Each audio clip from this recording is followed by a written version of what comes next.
Hai să fie melodia asta frumoasă din partea mea, Nicoleta cea unică, cu dedicație specială pentru Marian Tudor, pentru soția lui Iuliana, pentru iubirea vieții lui, pentru ochii lui din cap, numai pentru Iuliana. Ce-ai făcut din mine tu? Nici mama mea nu a putut. M-ai făcut să văd tot ce e mai frumos. Sunt mare norocos.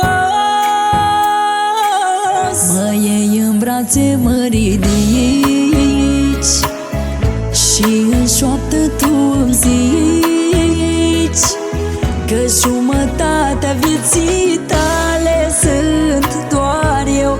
Așa va fi mereu. Dacă ai ști cât te iubesc, vai de viața mea, cât aș face pentru tine, o fi inima mea. Toate astea ți le spun, că ești un om bun și nu mai lăsa orice mi s-ar întâmpla.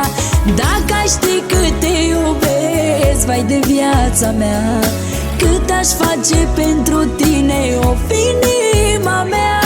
Toate astea ți le spun, că ești un om bun și nu mai lăsa orice mi s-ar întâmpla. Hai să fie numai și numai pentru Iuliana, pentru soția, pentru viața, pentru inima lui Marian Tudor, pentru regina lui. Să fie melodia asta frumoasă numai pentru Iuliana.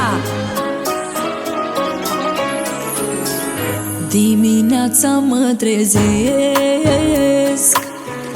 tu mă faci iar să zâmbesc și în ochii tăi văd ce mult mă iubești, cu ce foc mă privești.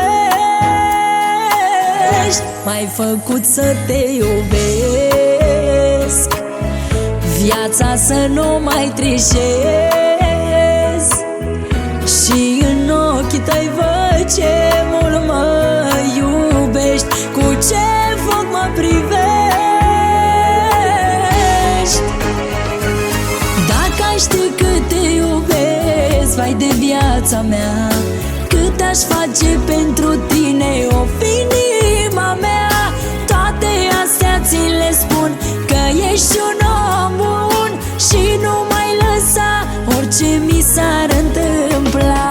Dacă ai ști cât te iubesc, vai de viața mea, cât aș face pentru tine, o fi inima mea.